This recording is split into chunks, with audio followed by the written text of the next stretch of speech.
Okay, are we live? We're going?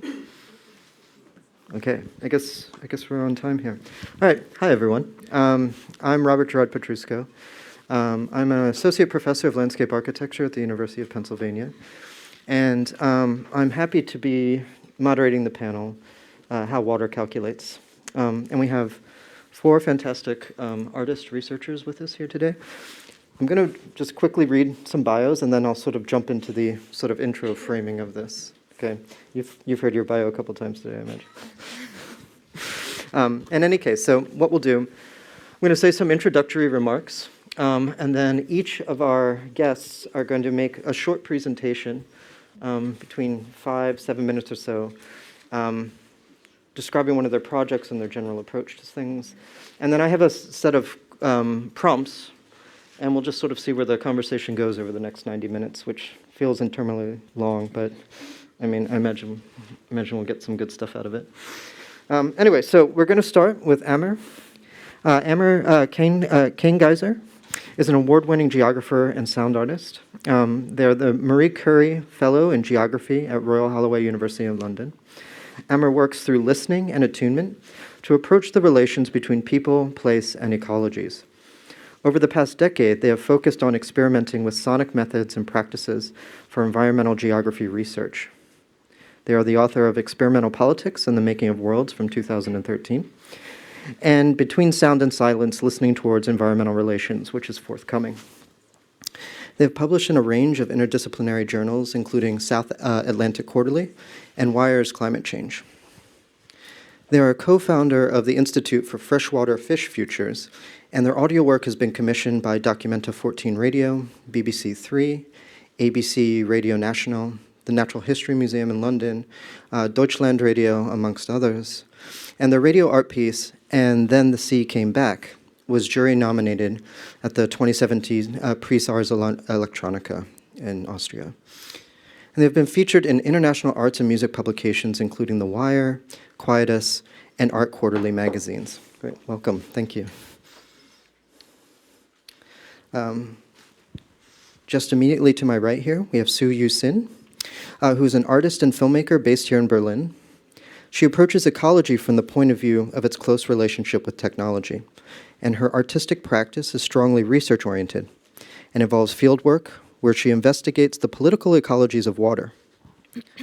Her work reflects on technology and the critical infrastructure in which the human and non-human converge. Her analytical and hydropoetic storytelling, I love that, hydropoetic storytelling focuses on map-making, operational photography, and the technical production of geographical knowledge. Her film and video installations are exhibited worldwide in museums and international art biennales, for instance, at the Centre Pompidou in Metz, the Museum of Contemporary Arts, Busan, Taipei Biennale in 2020, ZKM in Karlsruhe, UCCA, Center for Contemporary Art, and Haus der Kultur der Welt. Sorry, I mean, obviously I don't speak German, among others. Recently, she has had her solo exhibition, Wet Mechanics of Seeing, in Kunsthal Winterthur. Great, welcome. Okay. So Antonia Hernández is next, hello. She's a Montreal-based Chilean artist and researcher, and an FQRSC postdoctoral fellow at McGill University. Antonio mixes art practice and theoretical investigations, and her current research explores the grammar and poetics of governance. Her research interrogates the ways in which technological infrastructures are inhabited, their vital and relational dimension. She is intrigued by the adoption and naturalization of technologies through daily habits and how discourses get materialized and performed. For these reasons, media and technologies experienced at an intimate level have been her constant areas of research, where opportunities to observe and experience attachments, affective engagements, innovative uses, and resistances are always present. Simultaneously, because of the complex environment in which intimate technologies unfold, they offer multiple occasions to see discourses enacted and made structural through repetition and enforcement. Great, welcome. Thank you. And then lastly, Laura Cugusi is an artist, writer, and researcher. Her practice has been nomadic across languages, disciplines, and media. Her work focuses on mapping media ecologies, developing interdisciplinary curricula for tech literacies, and speculating on the design of governance infrastructure. Laura's most recent research looks at the meta-narratives of knowledge production and circulation, and at the ways in which institutional world-building strategies shape, consolidate, or interrupt the imagination, or lack thereof, about the future. She works with artists, collectives, international organizations, academic and art institutions, and media platforms in a variety of countries, including Italy, Egypt, Spain, Germany, and the UK, and the larger Mediterranean region as well. Laura's writing and photography have been featured in numerous journals and books, including the book Between the Material and the Possible, Infrastructural Reexamination and Speculation in Art on Sternberg from 2021, and Dissonant Archives, Knowledge Production and Contested Narratives in the Middle East on Taurus from 2015. She has presented her research at institutions, conferences, and festivals, such as the Tbilisi Architectural Biennale, the Fiber Festival, the former Strelka Institute in Moscow, RIP, and the Matadero Media Lab. Has been exhibited at the Victoria and Albert Museum in London, the Nile Sunset Annex, and the Venice Biennale, among others. In 2021, Laura designed and curated a series of online discussions and workshops to map and highlight the work of independent practitioners and organizations working on creative tech, digital rights, interactive storytelling, and media literacy with a focus on linguistic diversity. That's great. Welcome, Laura. Thank you. Okay. So, what are we doing here? Does water calculate? Maybe we'll even answer that. At least how. How and does. Water is an indicator, a sign of the possibility of planetary life. Water as we know it is a modern abstraction. We're going to be talking a lot about that. And we believe digital tools help us understand how water moves, stays still, and changes state. But these tools have been developed with a diagrammatic knowledge of water that is considered to be a universal portrayal of the states of water, despite having been modeled after conditions specific to discrete parts of the world. Inherent in this are questions of scale, instance versus type, case study versus condition, particular versus universal. When considering some of the ideas present here and looking at the work of my colleagues on stage here, I was reminded of Deleuze and Guattari's maritime model. I'm not going to spend a lot of time on this, and it's not the 90s, but the clearest presentation of their concept of the smooth and striated. I always liked the maritime model because it was very clear. For them, the ocean was the first literal space onto which the repetitive cycles of undifferentiation, individuation, and rationalization were cyclically enacted. So tellingly, the maritime model presents water as a terrain that one can traverse. And we sort of start with a historical unfolding of aquatic traversal. Navigation first based on the wind and noise, colors and sounds of the sea, kind of immersion in the affect. Then we move into a pre-astronomical version where one only employs latitude in order to get to where they're going. And then finally, the state we find ourselves in now, the ocean being fully mapped. Navigation is constructed through latitude, longitude, pinned down with GPS coordinates and all the rest of it. And then we have this moment, this undermining, which they call submarines. What are the technologies and techniques that we introduce to make space smooth again, to undermine latitude, longitude, to undermine visibility, to make the ocean unknowable again, and to traverse it in ways that precede all of those grids? The ocean and water in general is the original media from which all life emerges. Initially an immersive milieu, and therefore somewhat invisible to us. We hear it in sort of cliches by saying it's the water we swim in, when we talk about things that determine our situation and yet we don't have direct access to them. But then later, water becomes something alienated from us. It's instrumentalized, and at times even made adversarial. So first, we might see water as infrastructure, a system of communication and transport, and that's where the maritime model comes in. Later, it becomes a grab bag of abundance full of potential commodities and resources.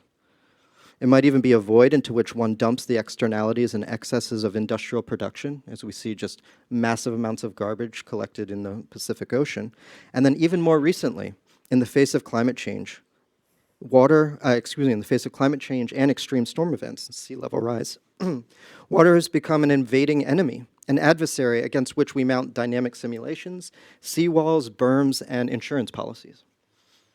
So what applies to the ocean applies equally to water in general at a variety of scales. And to paraphrase urbanist Dilip da Cunha, the world is an undifferentiated condition of continuous levels of wetness.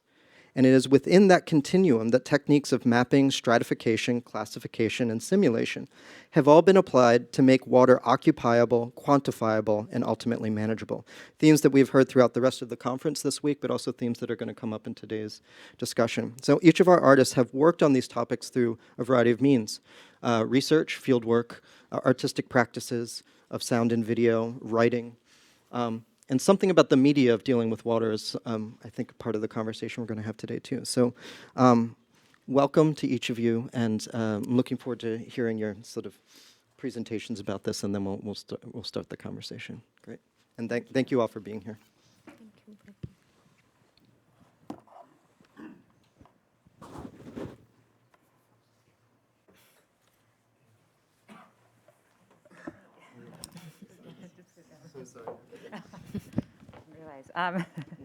Hi, Bobby. Thanks for that introduction, and thanks to everybody being here.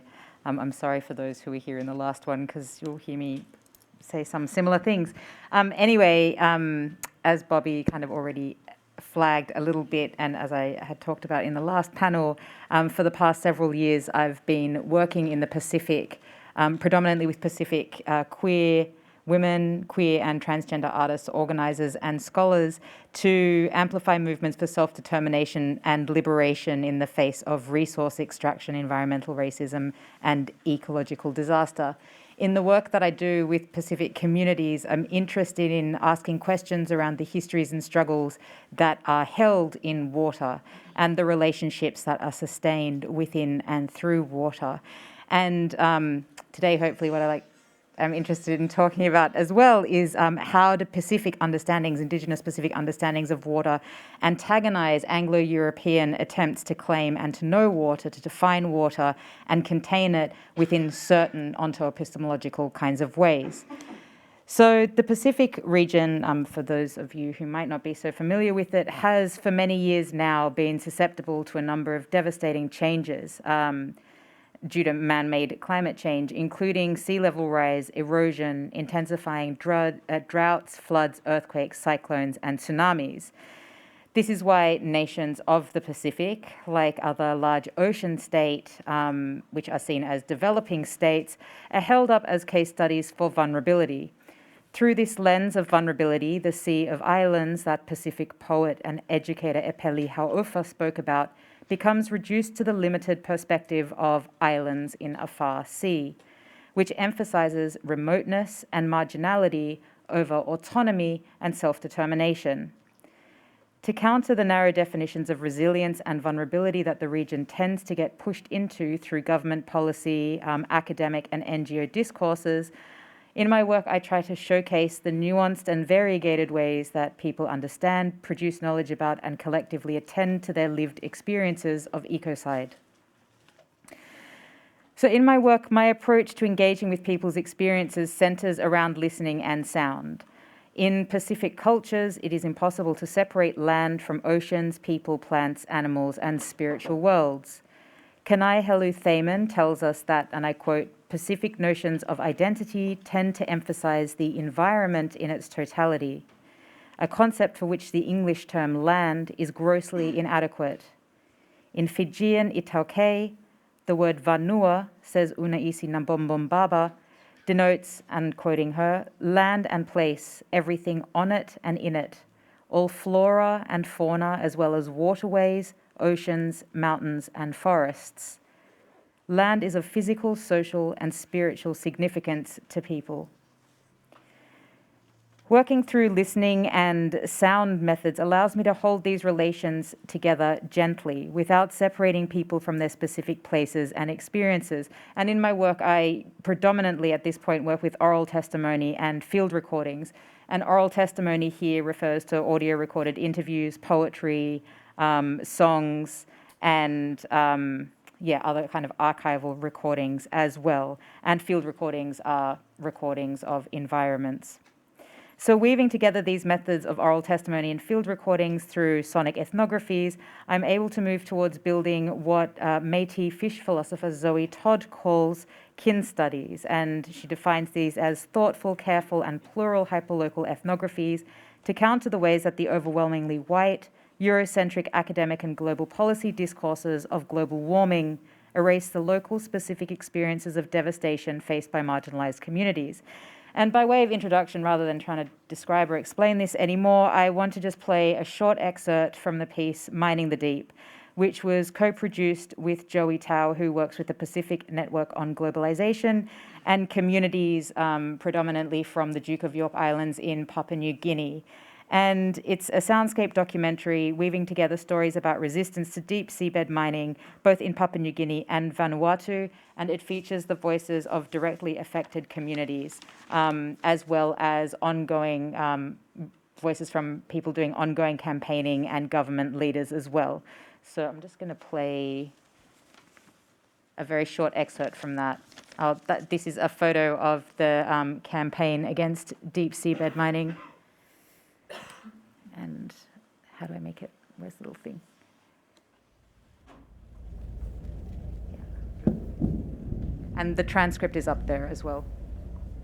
Just now, we know that they are testing BC. It's the first testing here, and it's 30 kilometers away. We never have this information. Didn't come to our notice. Maybe they gone to other islands at the back, to Miyoko. They have gone to those atolls, islands at the back, but they didn't, we didn't receive some of those people coming this way, to our ward especially.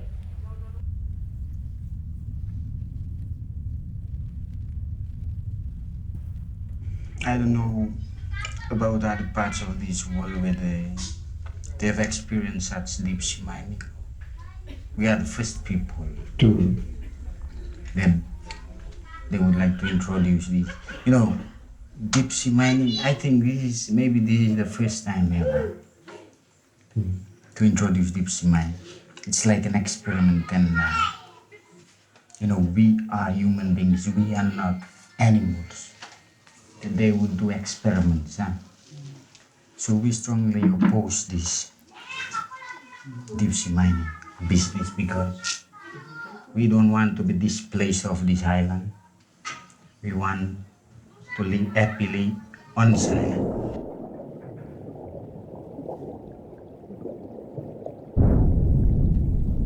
Our traditions in here, we normally work together.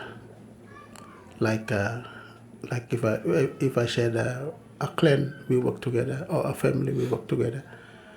If we need shortage of something like water or whatever, we share water together. We share food together.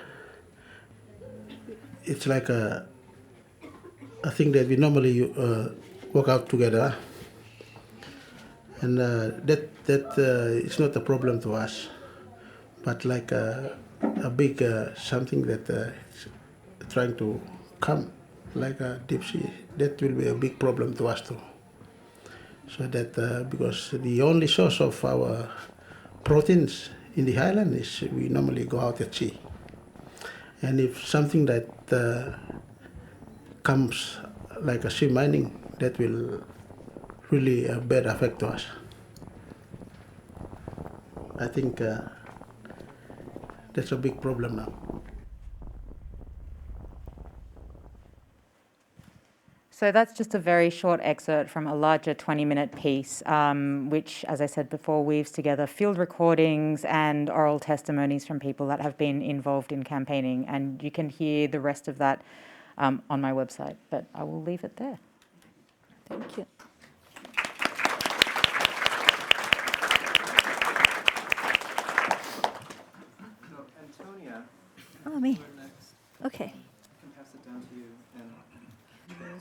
now there's something. Oh yeah, Oh, it's actually, I think one it's, I'm sorry, file. it's Laura who's Ah. next to talk. Okay. Okay. Okay. Yeah. Yeah. Sure. Sorry, on the fly, everyone.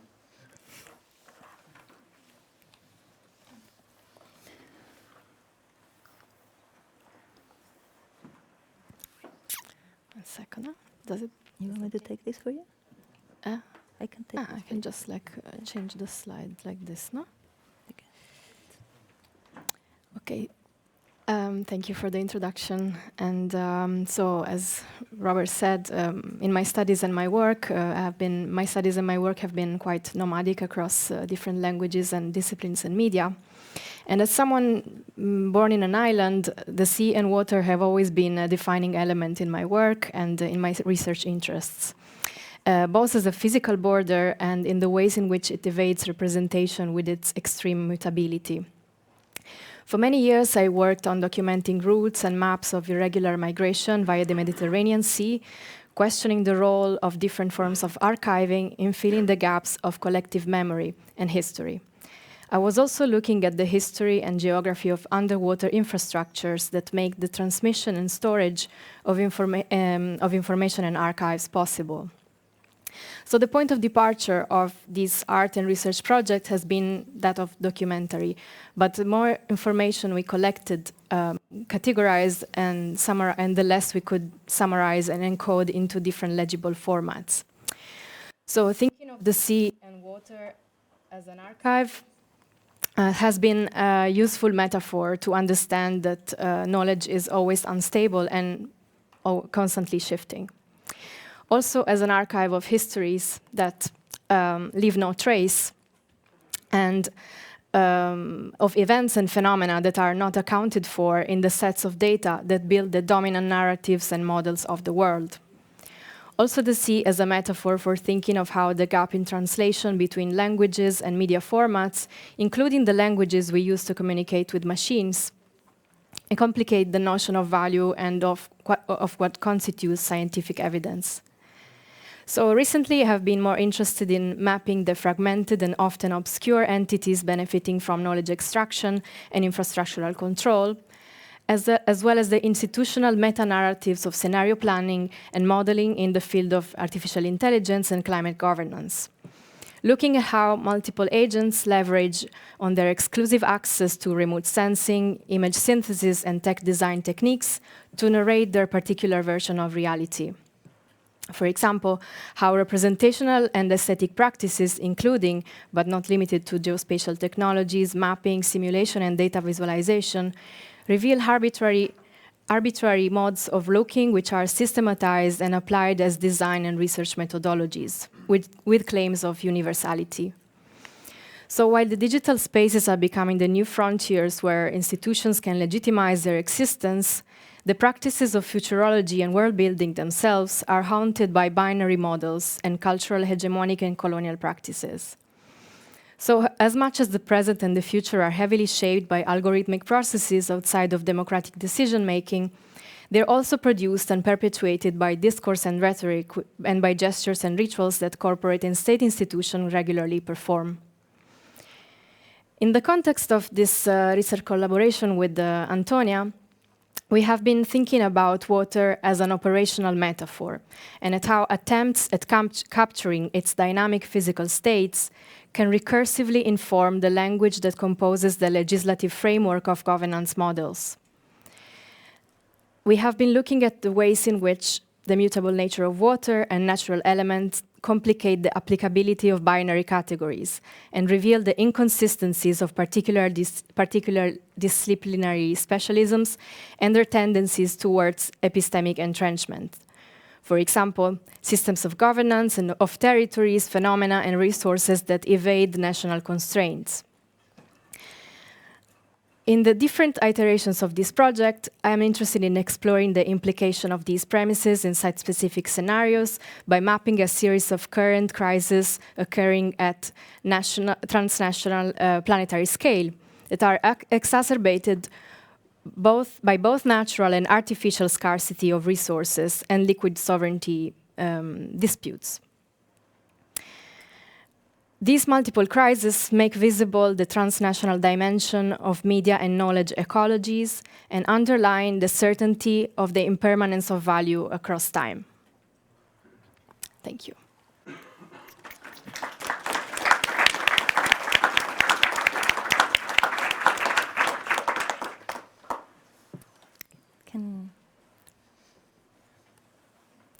What is mine? Okay. Okay. Shall I hold it? I think it's just the. Yeah.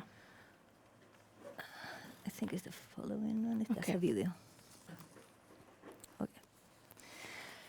Okay, thank you very much for the introduction, and I'm very looking forward to this conversation. And so, as Robert was saying, my research has been focused on the poetic of governance.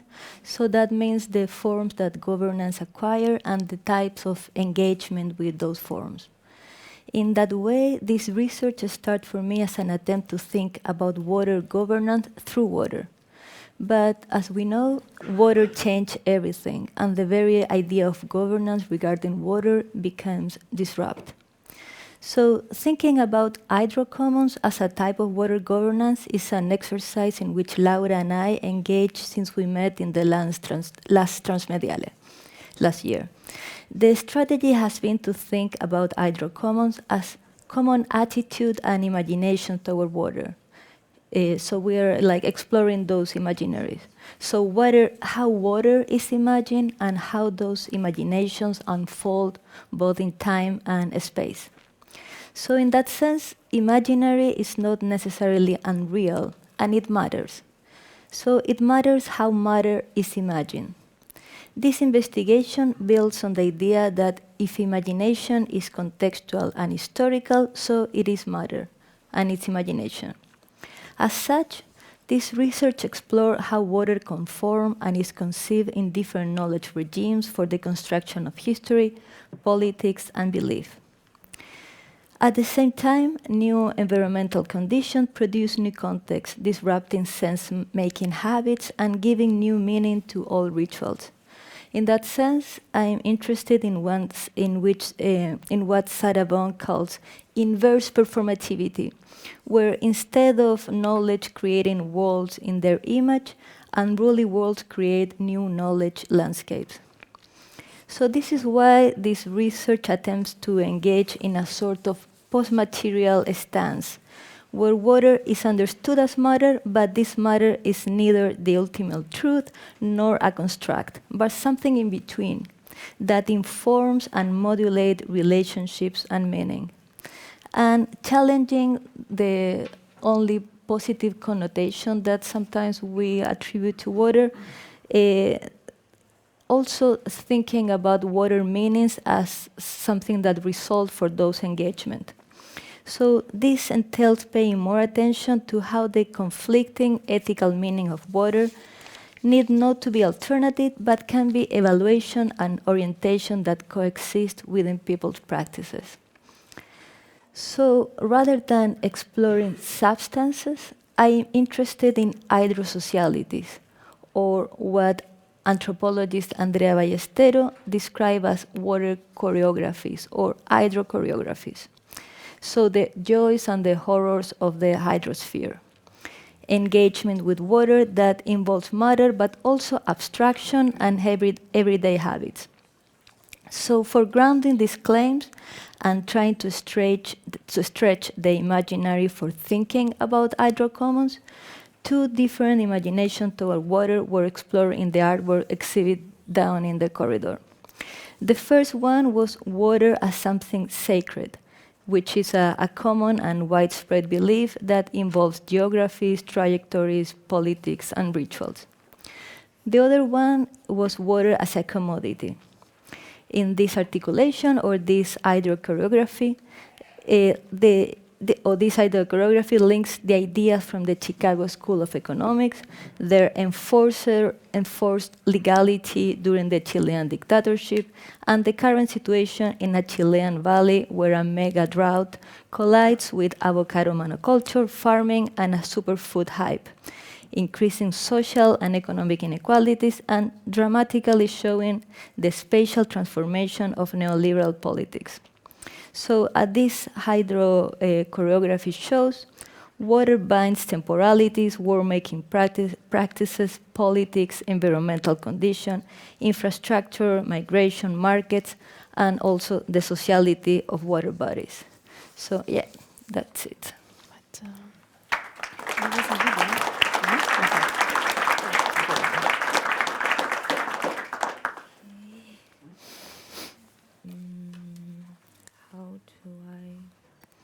Should I go? No, this is a video that the next one is yours. Yeah. I think, can I? Sorry. Yeah, good. Yes. Yeah, thanks, Bobby, for the introduction. And I just want to make sure if the microphone is okay. Yes, cool.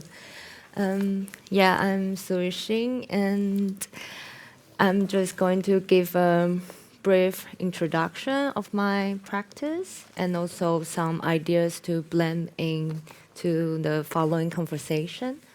And yeah, it's just, I will read the script and kind of, yeah, let's start. Okay. Waters are plural. Waters only ever appear commingled with other substances and materials. Up to the time of the 18th and 19th centuries in the chemistry lab, water had been made, known as an abstraction, as H2O, a compound comprising a single atom of oxygen linked with two atoms of hydrogen. The advent of H2O, or in Jamie Linton's terms, modern water, drove out all the socially specific qualities of different waters. The different source of the waters, of we could say different holdings of the waters, have been reduced to this homogeneous chemical compound, spatially and temporally. Water has been fixed as a transparent, tasteless, and senseless compound, even though water is never found pure in nature. The waters holding things in a particular relational way to one another and us. The quest for pure water is part of the modern constitution of water, the epistemological constitution dividing the world of nature from the world of society.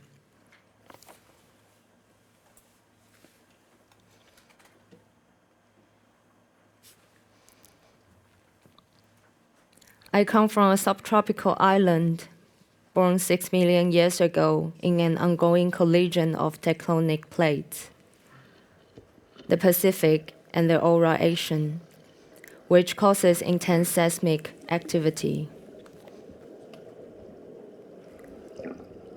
The island's subtropical atmospheric condition, exposure to typhoons and heavy rains, and active geological features affected my elemental thinking with water. In recent years, my artistic research has questioned the politics of water and its abstraction, the epistemic and the aesthetic as the two sides of the water body's representation. Our physiological reality connects intimately to a meteorological and geophysical world. Considering rivers, lakes, water infrastructure, ocean currents, weather systems, and even global internet networks, thinking with planetary connectivity through waters help us to recognize that we are embodied and embedded as localized and globalized subjects, Different water bodies hold their own space and flow to each other. Different water bodies are carrier bags, holding and storing particles and always on the move. I'm thinking of the way sediments move down the river. As you can see in the image is the Liu River in Taiwan, in Taroko Gorge. Those solid bodies drifting within the flows. As sediment moves along the river, the interaction of particles is mediated by the water and air. In this sense, water is both media and medium. Water is gathering information technology through process of drifting, blending, dissolving, eroding, weathering, and sedimenting, etc. It is the water that makes the difference. In the past years, my main medium are SF film and filmmaking in their intersection of documentary and fiction along the concept of critical cartographies. And here are two questions which I will elaborate in the following conversation. How to restage the matters of fact and technological assemblage through the aesthetical move. In other words, how to destabilize the mechanism of reduction of waters in a material sense through thinking, researching, and storytelling to rearrange the matters in the words of entangled concerns. Yeah. Thank you.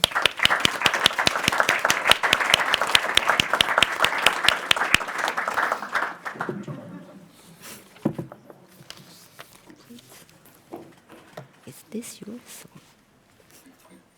So I think to get the conversation started, I love that in the kind of last paragraph there, you asked a question about restaging. And I thought I was going to start with a different question, but now I'm seeing kind of across all of the projects this interest in restaging, and maybe we can start here and see where it goes. And I'm going to begin then with a question for Amer. In your audio work that we just heard an excerpt from, Mining the Deep, you describe it as, quote, capturing and recreating the atmospheres of life affected by mining through sound.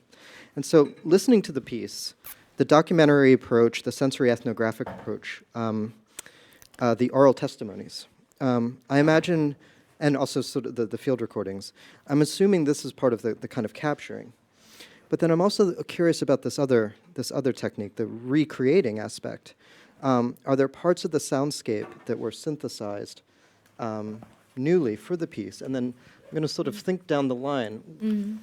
Each of the projects takes a topic and restages it through a media that requires that you synthesize some aspects of it. You have to kind of work with water in a way that you stage it in order to film it or to write a libretto about it, or in your work, you're actively engaging in restaging. So I'm curious about that move of using staging and synthesizing as a tool of actually engaging research. Yeah, absolutely. I mean, within the piece, it is based on field recordings and oral testimonies, and also a part of speaking to the communities about their experiences of deep seabed mining. So a lot of the deep seabed mining exploration was in an exploratory phase. So sounds have been synthesized in this following from descriptions that people from those communities gave of what they felt the sounds were. So I'm not going to talk about if people orally heard the sounds themselves, but the way that people spoke about the sounds that they were saying were happening underwater. They spoke about deep rumblings. They spoke about sounds that made like aquatic sea mammals beach themselves on shore. So they'd kind of said there'd been sharks, there'd been dolphins, porpoises, turtles, as well as like smaller fish and stuff beaching themselves on shore. There'd been a lot of descriptions of a sonic environment that they had heard or that they knew of that was happening under the water, right? And so the ways that then sounds were synthesized from the field recordings were following from what people's descriptions of those underwater sounds would be like. And it was very consistent what people were saying. Like they were talking about sounds of drilling and sounds of like deep rumbling, like kind of earthquake-like sounds, So there was a lot there to kind of draw from. You know, there was this kind of very intimate knowledge of what was being kind of transmitted on a sonic level through this exploration phase. You know, whether or not that's what the companies would say was happening at that time is really quite irrelevant, because that's the stories that people were telling me that they were hearing. Yeah, I feel that relates really interestingly to that idea of a common imagination, like mobilizing imagination and closing that gap between words and media that came up earlier. I'm wondering if there's some other comments along those lines. Yeah, I think that, following our lead on sound, I think the sound piece that is in the corridor that was developed by Gabriel Viglianzoni, I think that encapsulate a lot this idea of how we make out of water and how we engage with the idea of water.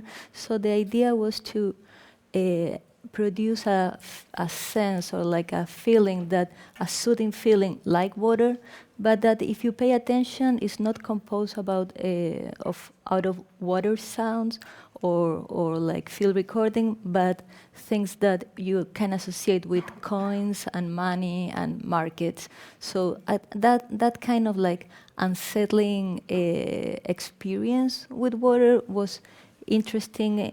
Was the goal, because yes, this imagination is at the same time common, abstract material made of ideas, daily engagement, grammars of calculation, and a lot of like different things that translate as material but are not necessarily experienced as material in the first place. So yeah, that. Yeah, I think my practice is, as I mentioned, in the intersection of documentary and fiction. And so I work with quite different media and usually start from site-specific research or field research, and in connection and also through like interview work to as Emma just mentioned, like sonic testimony, and also like collecting story and get the sense of the places and like working with local actors. And that is really part of the practice for me at the first stage of research. And also working with different media, with image archive materials, etc. And so in this, as we mentioned about restaging and how we can get relation to this unmapped location and also marginalized voices. I think this practice with restaging, for me, is like play an important role to mediate and to through this construction of staging to in a way of storytelling and make it to this side of position or viewpoint to get relation to that. Yeah, so I think I will go back to water a bit later, but I would like to pass it to other people. Yeah, I mean, in terms of like restaging and reassembling the like in basic elements and going back to basic elements, like the point of departure for this research was to look at systems of like not only the legal terminology and like the legal framework of like the commons and planetary resources, but also the language that frames the spectrum of like what is private property, what is the commons, what can be appropriated and extracted. And so throughout the research for the project, we like we're thinking of like a speculative scenario for like a system of governance of water resources, but then we've been looking at a lot of legal texts and documents and the structure of the and the institutional framework of the governance. So, for example, of the areas beyond national jurisdiction. And so it's very interesting to look at the poetic license of all the different terms that are used to identify something that is portrayed and described as if it's like a matter of fact and an objective scientific evidence, objective scientific knowledge.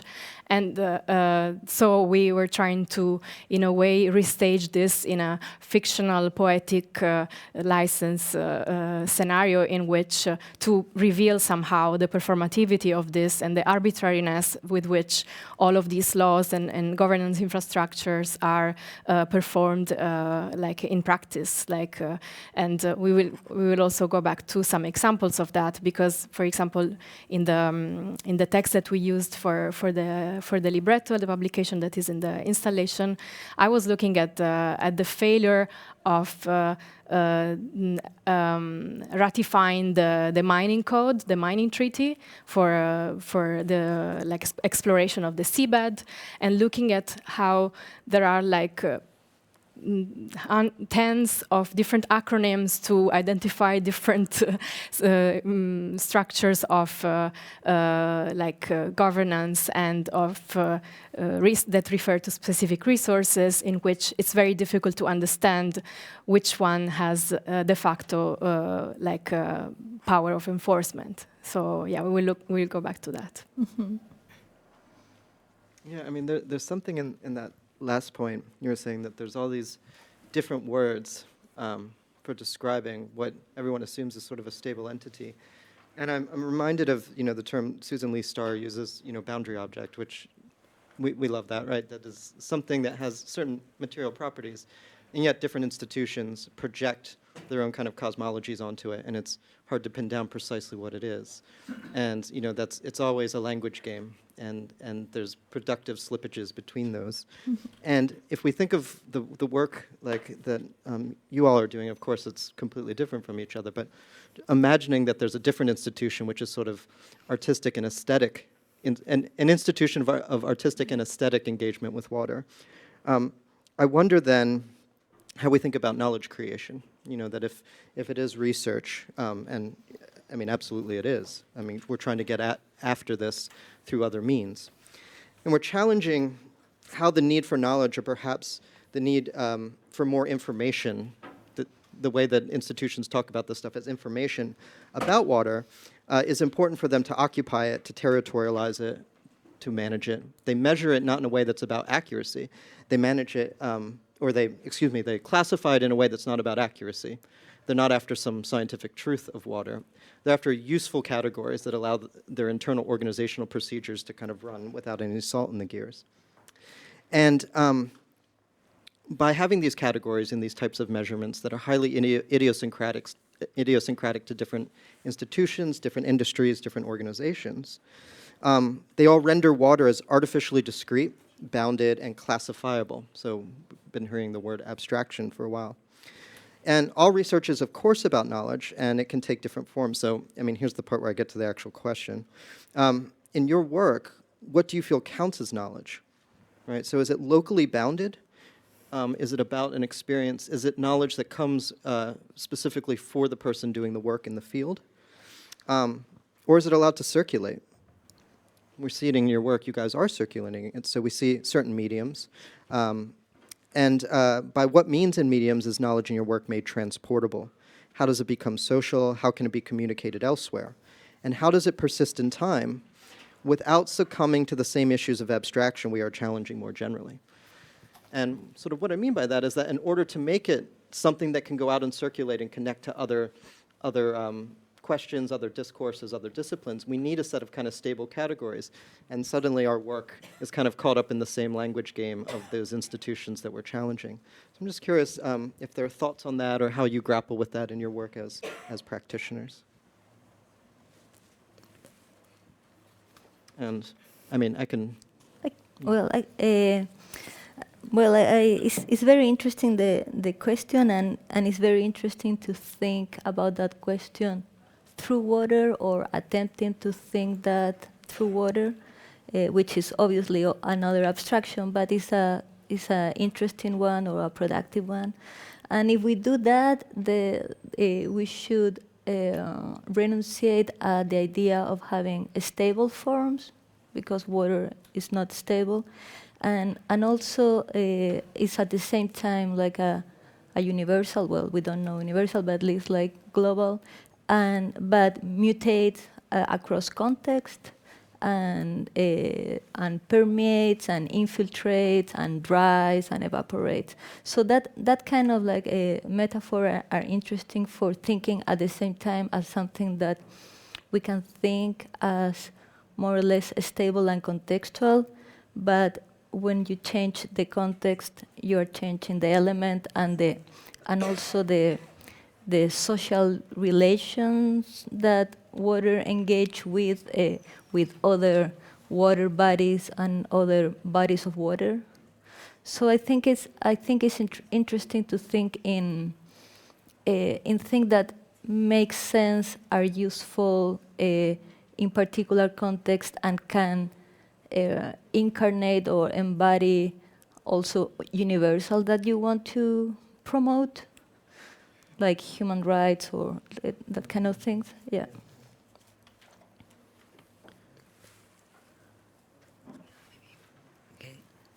Yeah, I think I just want to add that, yeah, I agree that it's really about it's the issue of language, and also this, as I mentioned in the introduction, like this language or this abstraction that water had been, as you mentioned, about stable, but also like I think, and also it's because it's unstable, so it had been fixed in this scientific representation of water as H2O. And I think that that also going to a bit back to how we say about restaging is also this work, like this practice to try to destabilize this fixation, this fixed and solid scientific representation of water. And I think I can give a brief example of my recent project that I'm looking into the water usage in semiconductor manufacturing, and how they use ultra pure water to in their production process. And this ultra pure water is the manifestation of scientific representation of water in H2O. Is just purely with economic identity with H2O, only hydrogen and oxygen molecules. And that is also like as an example that water have been used just as a tool and have been fixed in its usage, only used for cleansing and also manufacturing, but also it had been erased all this particle and also like its memory where it traveled to, where it carries on like water as a holding body, but it had been filtered out all this story and to just fix it in as a tool and instrumentalized for the production. So yeah, I think I just want to throw this also in the conversation. Mm-hmm.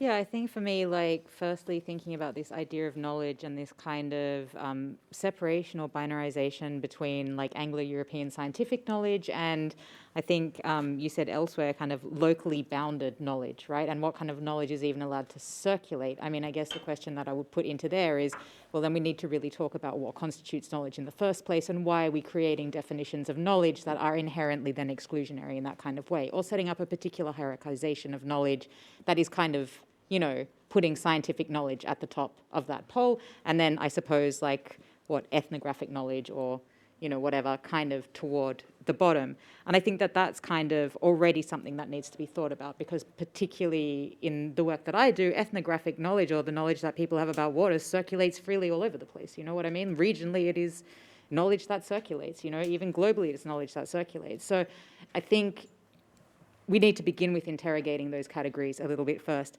I also think that, you know, in the work that I do, knowledge comes from people's experiences of the world, what people know conceptually, experientially, you know, through conversation with other peoples. And I think actually what was quite interesting to me is, because I was also born on a boat and grew up on an island, is how many of us here have got very intimate relationships with water and coming from islands.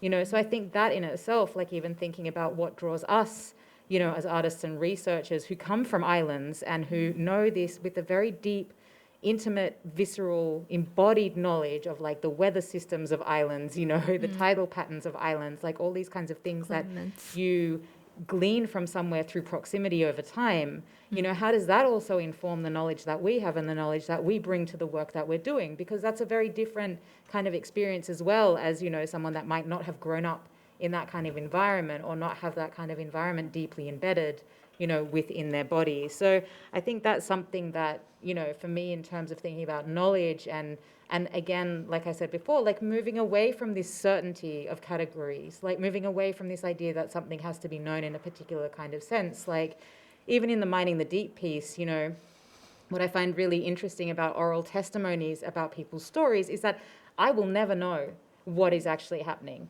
You know, there's always so much that is unsaid. There's so much that cannot be, you know, categorized or pinned down in a particular kind of way. There are so many relations with water that cannot be articulated in particular kinds of ways. And I think that those things are, you know, by far the most like kind of potentiate things in there, is those things that fall outside of any kind of like knowledge arena in that kind of sense. I mean, that's so much what I like about that project and what you were talking about with restage, or what we've been talking about with restaging, because you have these lived experiences and there are people talking about what they think is happening subsurface, and these noises, and then your ability to synthesize those creatively and put them in a form that we're now listening to them elsewhere as a way of saying this is a type of local knowledge that's circulating, but through this totally different means of restaging. And it's like, I think for me, it's a really evocative outcome of a number of the projects that you guys are working on in that way, that we're changing that definition of what we think knowledge is, you know, in terms, and how to circulate it. You know, it's not about measuring, it's not about creating a taxonomy that we then fit these things into. And it's, I think, a really strong outcome of a number of these pieces. Yeah, and also to add to that, because you were talking, for sure, this is like a very important aspect, like the gap of like translatability between like the lived experience and like the actually bodily experience of like being in the water or being at sea, and like not being mappable or not for more than a second. And but also I was thinking a lot of what you said about the logic of extraction and the externalities of like knowledge extraction, not only that of resource extraction, that is not always accounted for in the equation of monetary value and like value in general, but like the logic of that. For example, the extractive logic that drives exploration at sea is the logic that also drives tech innovation, that allows for the discovery of like new resources, or for the discovery of the need of protection for some resources. For example, like marine fauna and like, but other kinds of like mapping toxicity, for example, that derive from extractive practices. So I'm thinking also about this in terms of like knowledge ecology and the fact that like how knowledge circulates. And I think a lot about the fact that while looking through all of these documents about exploration and treaties and like all the different stakeholders that are involved in this equation, they mentioned that only 21% of the seabed is mapped. And so this is like a very useful model also for thinking about knowledge, that like we really there is so much more that we don't know. And so we have to think about this as a model of like how to work with uncertainty and how to work with the submerged or the unmapped. And also I thought about somehow like a parallel with like a recent statistic about the fact that like 80% of like academic papers are not read ever, not even by the people that are involved in that field. And like then also I found recently through Antonia like a paper that is very, very related to this like operational metaphor of like using like the language of like the different states of water to think about like knowledge. And this happened like, I don't know, maybe 8 years ago. And maybe there are so many papers that talk about the same thing, but can never have an impact because they don't circulate in a certain way. So this kind of like knowledge in terms of like ecology and redundancy and like what is mapped and what is unmapped and what we don't know, I think it's also very interesting. I think just to add to what you're saying as well, I remember like a couple of years ago, some video footage came out where they sent some machines down to the Mariana Trench. And remember that first footage that came out of like the deep sea creatures in the Mariana Trench, like the fluorescent ones, and like, you know, you just saw these creatures having these like lights shone onto them. And they just, when I saw that, I was like, there is so many things that we should not know. Right? Like, it's not even about like, we don't know yet, you know, it's really like, we should absolutely not know. They do not need somebody like poking a camera in their face or like being photographed in this kind of way. And there's absolutely no way to even know what the impact of this kind of behavior is even going to be. But there's something really in there for me as well about like what is not for us to know, and that kind of colonialist impulse to always like know everything, to claim everything, to chart everything, to document everything, to take everything all the time, rather than actually just kind of saying, you know what, that place is very dark and it's very deep, and there are things down there that, you know, just, they're not for me, you know, and so maybe we should just leave that as it is, you know. And I think that is also something that doesn't come into this conversation about knowledge, is the idea that it's always like, it's best to know, or like we need to pursue knowledge at all costs. And it's like, just leave them alone, you know, just leave it alone, you know. And so I think that's something that also needs to be brought into that kind of conversation. Like, maybe we don't need to sit here and define like other terminologies or other kinds of conceptualizations. Like, maybe it's also just best to be left. Yeah, I think that, okay. I think that resonates very nicely with Shannon Mattern's talk. I think it was yesterday. Yeah. When she was talking about reduction, and not only as a method of like covering, but also as a way of caring for things. Yeah, I think it's a beautiful resonance. Yeah. Yeah, I also just want to add, like, also from this aspect of visibility and invisibility, and like what should be known, what should be actually better left not known. But also I want to address that also it's interesting to think what is visible but it's blind. There's a blind spot, like it's there, we always see it, but we forgot or we didn't challenge that so far. So I think that also quite connected to what we are working, also this practice of restaging. Yeah. Sorry, and also there's an alternative to knowledge, which is wonder, right? I do prefer wonder. And yes, as you're saying, that maybe we can wonder about what is in the unknown, or we can wonder about other things, and that's for me that's a beautiful disposition and stance, because it engages curiosity, it requires openness. So yeah, I would argue for wonder rather than stable categories of knowledge. Yeah. Yeah, maybe we like put that as one of the things on the manifesto that comes out of this, right? That like, Yeah. what are practices that inspire curiosity, wonder, engagement, rather than representation and knowability and things that can be plugged into models. Yeah. I don't know if this is jumping, or maybe it does relate a little bit, but I'm going to ask a question from Su Yu's project, Particular Waters. And when I was reading, you provided me with a longer script, which I really appreciated.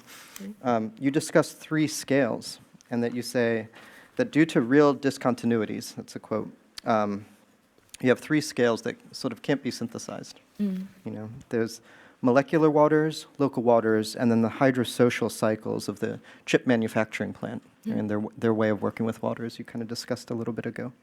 And I'm curious about these real discontinuities amongst the scales. And it's interesting that they apply to water, given that there's a common assumption that water aggregates so easily. And we can sometimes mistake it to have the same properties at each scale. And yet, we have so many examples of how that's not true. And, you know, for me, I was just trying to think, I wrote that and then was like, well, I have to provide an instance. And it's nearly impossible for us to look at a glass of water and find anything intrinsic about it that would imply tidal forces or storm surges and things like that.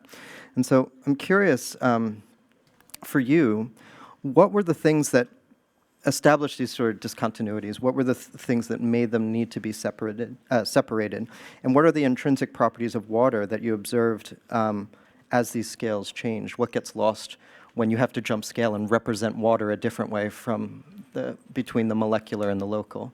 You know, what do we no longer know about water when we're shifting between these scales? Yeah, thanks for the question. I think maybe I can start with like what I said about real discontinuities. And I think as an example, like I think most of us might know the film Powers of Ten by Charles and Ray Eames. And I think that also can help, like can be an example for me to address this real discontinuities.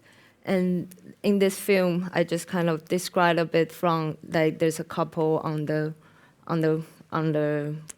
the park in Chicago, and this camera, like cosmic camera, zoom out from Chicago and then to the universe and back to the human skin and to the cells.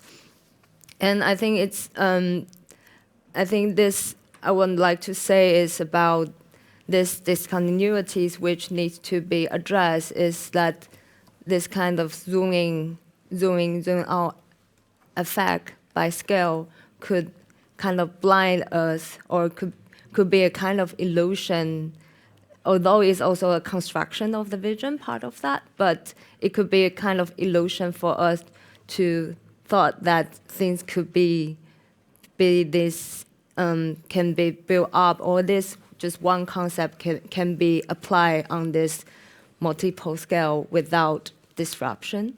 So I think it's really important to address in this, there's a certain limitation and also constraint in each of scales, which shouldn't be in this kind of smoothest, seamless continuity. Yeah, so I think that that film can be quite good example for that, and I think also can blend into our thinking about scale. And yeah, and about the project I'm working on at the moment about the Taiwan semiconductor manufacturing company, and just giving a background story of the company, which the company produce like mostly 84% of the chip around the world.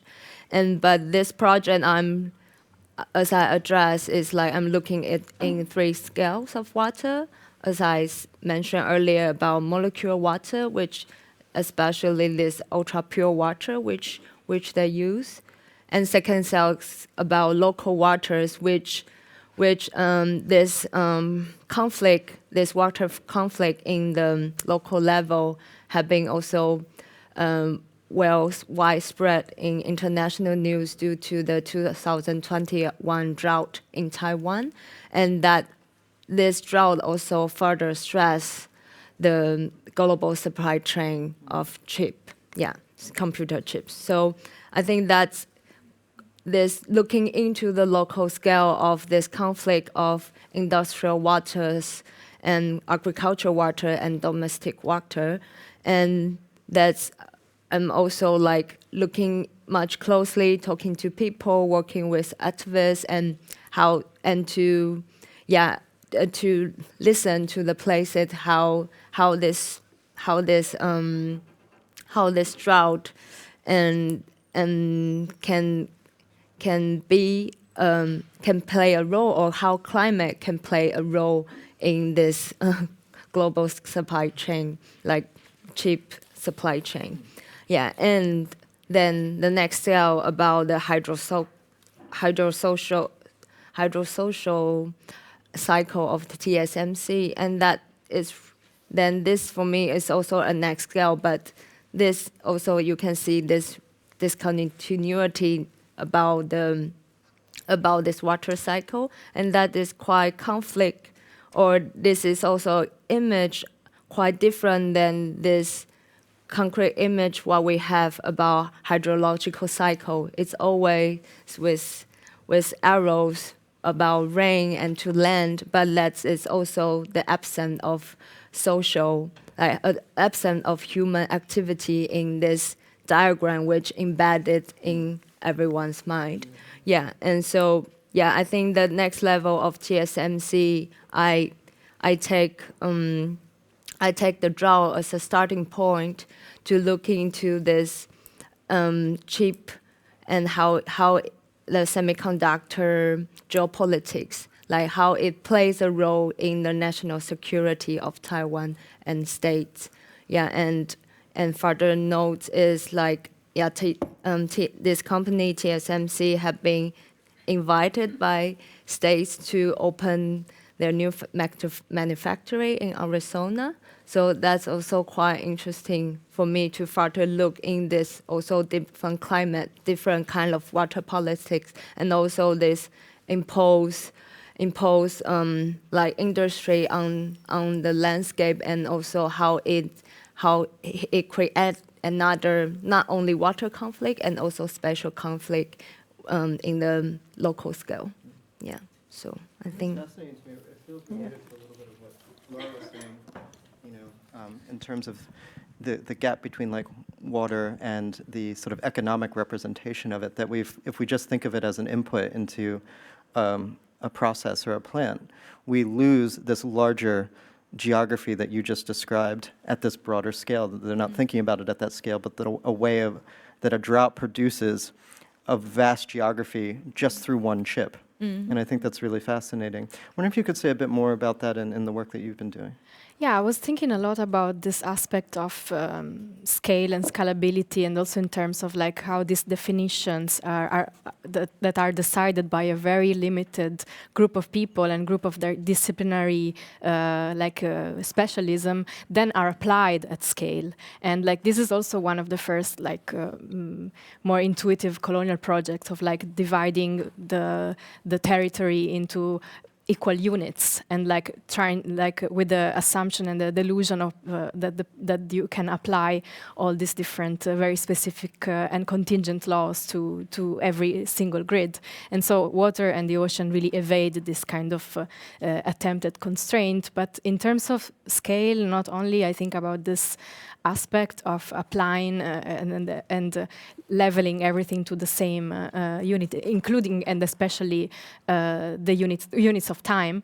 I'm thinking about the scale of destruction, for example, and like the fact that whenever there is like an accident that involves like water, may it be an accident related to the exploration of the seabed, and then the damage and the scale of the damage can be up to irreversible and can affect the entire planet. And just because of like a single accident, or that is either man-made or natural, or because of like a slow moving change in the composition of the biochemistry of the ocean, or because, for example, some countries or configuration of countries decide that it is worth to build a dam in a river to generate electricity for that specific area, which will have consequences and a cascade of consequences at scale.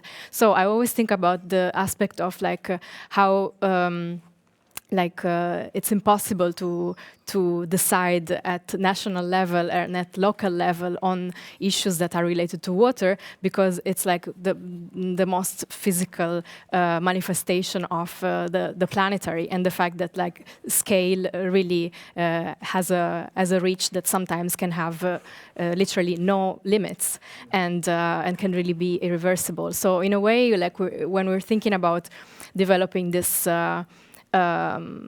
like model using water as a like an operational metaphor, if any forms of governance would be based on water, it would have to be planetary scale, it would have to be transient, and it would have to be temporary. Also because of like the fact that its states change across time. I'm often thinking also about how the scale of damage of all of these extractive practices are measured in the legal documents, in the legal terms of the mining code, for example, that they're trying to approve. And some of the indicators are like a time-lapse photography of a 1 year, like of a specific grid in one of the maps, and who decides that this is the time frame where something happens? Because if the time frame it's a little bit longer, maybe that at that point you would detect a change. Otherwise, maybe you wouldn't. So always like in terms of also what you were talking about in your presentation about contrast and what you see and what you extract as signal amongst the noise, it's much more difficult to detect when you're talking about water, and it's much more difficult to predetermine if our time frame is the human life and not like deep time, for example. Yeah, I was thinking about scale and building up on what Laura was saying, is about like what is the right scale of something, and also related to wonder, but mostly attention. Like when you give attention to something, it like magnifies, right? It's kind of like applying a magnifying glass to something, so it acquires a new scale. But again, the question is, as Laura was saying, what is the right scale when something magnifies, or what happened when you give something enough attention in terms of the relation with other things. So, yeah, no, it's fascinating. Yeah. Well, there was a phrase that Laura used that I actually want to jump back to you in a second, so get ready. But you talked about water as a metaphor, and you've been talking about organizations and institutions, and I'm thinking of the economy too as like one of these main things that has often been described through water as a metaphor. Like if you try to look up diagrams of a national economy, there's always cartoons of a bathtub representing investment and flows, and even our dynamic systems models, right? Like the language we use to describe them, stocks and flows. And certainly in the mid-century, there were physical machines trying to describe a national economy actually flowing water through different things at different rates. And when I think about that, I think about the infrastructure that we use to channelize water, especially if we're first thinking about it metaphorically, and then it comes back and actually reflects how we treat hydrology as an engineering system. And when I saw holy water out in the hallway, in the lobby there, there's a moment that was showing water. I love this one moment. It was flowing out of a faucet and just directly into the drain for a moment. And I don't know how significant this was for you, but like maybe it's just when I walked into it, I like latched onto it, thinking about our conversation that we're going to have today. Because when it's flowing out of the faucet, the water's classified one way, right? It's clean water, it's tap water, potable water, and without any changes to the water at all. So it's coming out of one pipe, and we classify it one way. Without any modification to the water itself, the moment that it hits the drain, it becomes classified by a civic entity as completely different. It becomes gray water, it's waste. It's not allowed to enter into a certain set of circulation. We can't use it for certain things. And it gets connected to sewer systems. And there's no change in the water at all. It's just the channel that we send it through. And so this moment, it demonstrates how we channelize water, we constrain it, and in the process of this, it's connected to the way we categorize water. To physically constrain it is to limit the manifold of its potential. You know, it's no longer infinite. And then elsewhere in the film, we see footage of water left to its own tendencies to follow kind of micro-terrains based on surface geometry, which is always like really beautiful to watch. And then that's juxtaposed with, I'm sure those of you who've seen the film, there's a moment where there's driving along the edge of Lake Michigan. And for me, I'm not necessarily thinking about the lake or the water, I'm thinking about that hard edge. And it's a wall that actually determines the physical boundary of Lake Michigan, and it's sort of establishing as fact the boundary that's drawn cartographically that says this is the lake, this is not the lake. So as we're talking about disciplining water with categories and words, I'm curious about the ways that these words are entangled with physical infrastructure, you know, that they reinforce each other. And then if we're kind of, you know, if it seems inscribed in the world, you know, it tends to naturalize it, and we're thinking about other ways of relating to water, and we're thinking of other cosmologies, other ontologies. Are there different infrastructures we could imagine that support a different understanding of water? You know, imagining that it's still going to relate to humans through some sort of techne. How might we do that? And that's like massive speculation, but I'm also wondering if there are kind of historical examples or examples from other cultures that we find to be inspiring. How do they work with water without just letting it be water? How do we mediate that experience with water that suggests a different ontology, you know, not classified, channelized route that we see so much of in our urban infrastructure? And this is open to anyone, but I thought your film really highlighted that for me, and your collaboration. Yeah, thank you. And also you were mentioned the word choreography, and I think that's pretty much what is happening there and what can be explored through this idea of like the amount of like how that vignette, for example, shows a particular water choreography that entails, as you were saying, like what is waste and what is like a resource that you can use, and what is the limit of this water and how it channels. So for example, in the case of the avocado farming, that was one of the focal points of the exploration. You have an idea of like, around that avocado farming, you have an idea of like what is water, for whom, how it circulates, how it's valued. Is a commodity, is a human right, all that kind of things. And I really like what the same anthropologist that I was mentioning, Andrea Ballesteros, she talks about like the poetics of the grammars of calculation, and how we approach water. For example, how water is priced, or and all that kind of engagement that are like between material and abstract, but also thinking about like models of governance or other inspiring things. Because of the difficulty of doing this, that's why Laura and I, we were like engaging with this idea of like how to stretch the imaginary toward other possibility of thinking and hydrocommons, and these examples were kind of like vignettes exactly for understanding the hydro choreographies around a particular stance, but also denaturalizing that, because a lot of things, a lot of like what is happening with the avocado farming is a very dramatic representation of what happened with the financialization of water, where like financialization affects flows, create landscapes, distribution, population, displacement. So yeah, you want to? Yeah, I just wanted to add that because there is like this like reduction to the financial aspect of water, and the fact that it's more valuable to farm avocados and sell it for 1 or 3 euros in Berlin than to use it for drinking and for agriculture there in Chile.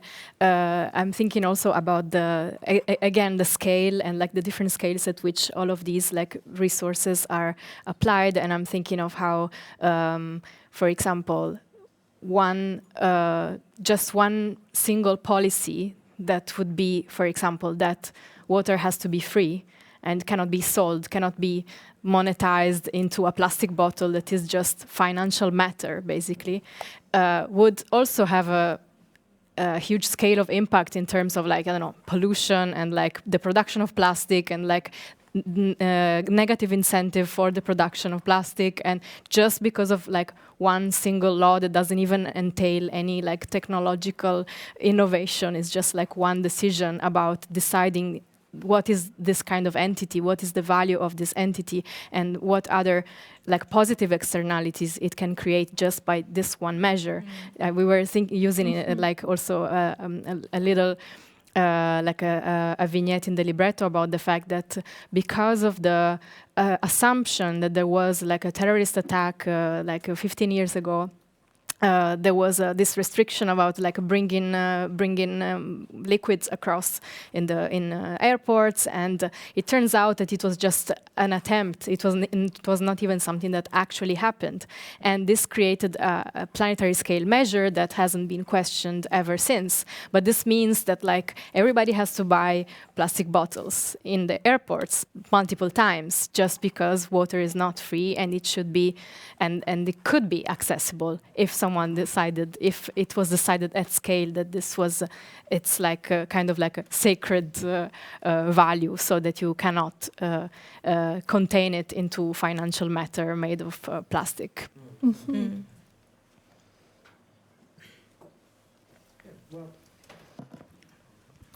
Thank you. We're getting down to the end here, so, I mean, there's already a hand up. Okay, you can anticipate where I'm going with this. Yes, okay. Questions from the audience, this particular audience member? I'm not sure if there's a mic that's going around. Yeah, okay. Great. Is it on? Yeah, okay. Thank you. Thank you so much for the panel discussion. I have a question that is maybe particularly directed to Laura and Antonia. I'm very interested in the idea of the hydro commons, and I was wondering what your assumptions or starting points were when you were thinking about the idea of a hydro commons, because just to give you some context, I'm writing my thesis currently about the drained swamplands in northwest of Berlin, and these landscapes were also historically extracted or drained because of peat extraction, and later its wetness or water regime was operationalized itself, actually, because you also used the operational metaphor for agricultural regimes. And I also kind of have to come up with sort of, not a solution, but with an idea how these sort of water-human relationship can change in that landscape. And I also thought about the commons, or commoning idea. But for me, it's still kind of hard to wrap my head around where to start, you know, like, do we start with a legal system? Is it about practices or knowledges? Because in that particular landscape, it's really like, it's conflict, you know, because they don't have enough water to bring it back into the landscape, because it's also emitting CO2. That's why it's a political actor right now. But it can also not continue with business as usual, because it's too harmful. So where to start? In your particular project, where did you start with the idea of a hydro commons? Want to jump? Just briefly, I just wanted to say that I think it's like at all levels, it's important to think through, like at the level of expanding the imagination about what it can be, at the level of legal definitions, and at the level of like how its value is socially constructed, and through time its value changes, and also the fact that it's not inherently something that has, you know, that is like a sacred, natural resource, but it can also generate, like as Antonia was saying, yeah, it can also generate damage. So it's not like, it's something that it's not like good or bad necessarily. And so that's why also Antonia was thinking about this kind of like post-ethical aspect, that it depends on like contingency. So I don't know if you want to add. Yeah. We were also wrapping our heads about the hydro commons, so that's why we were like using these examples as thinking through, and we and we were like stretching this idea of like what it was not included in the installation, but something that was part of the research, that thinking about like a set of fundamental rights, or we call like elemental rights for water, but try to think like, okay, for example, there's a river in Quebec that now has a legal personhood, and the river has the right to flow, for example. And that sounds kind of like makes sense, but if you stretch that principle, what does it mean, right? So that all that kind of thing we don't have at all a solution, but we're very interested in thinking through these possibilities and what does it mean? Yeah. Great, thank you. We have another question back here. Thank you so much for this wonderful discussion and conversation. Maybe this question is very vague or rhetoric, I don't know, but when you were discussing and when you were thinking about the title of how water calculates, and then how we're using the measurements, and then how we delegate this measurement things to technologies since centuries, this tools needs calibration. So what calibration means for you when you are working with the tools that you are using for measuring or thinking. It doesn't need to be also tools, but what is your thinking thoughts about this calibration? You guys? Oh no, I think it pertains a lot more to the work that you do. Well, we were thinking, first we were thinking through a device, right? Like in this case, the vignette was kind of a device, but the idea of like trajectory and pilgrimage was also a device. So I think it's very interesting and useful to think, to use a device or a research device to think through, right? Because it has like you're not forced to scale that. It can be like self-contained and can be calibrated within. So that's for me like a very useful ontological device for thinking through things. But also, like you were talking about like calibration, and sorry if I'm like mentioning the Andrea Ballesteros way too much, but I think her work is fantastic. But she addressed exactly the grammar of calculation on how water is evaluated, for example, in your like water bill, even in places where water is thought as a human right. But that kind of thing, like, is charging for water, does charging for water convert that into a commodity? Like, and who calculates that, and in which sense? So like in terms of like abstract devices that create reality and materiality, I think there's a lot that is taken for granted, and we are like in general between like thinking of matter as directly as possible, or thinking in like theoretical terms, but there's like these other devices that are our daily engagement with things that are very wondrous and provocative, and yeah. I don't know if I'm answering the question, but yeah. Great. Well, thank you. We're out of time here. I think I'd like to just give our panelists a moment if they wanted to have any last thoughts. Just quick summary comments at the end, or no, you're out. Okay. On down the road. You? Verbal confirmation from each of you. Thank you so much. Thank you. Yeah, you're good. Yeah. Thank you, everyone.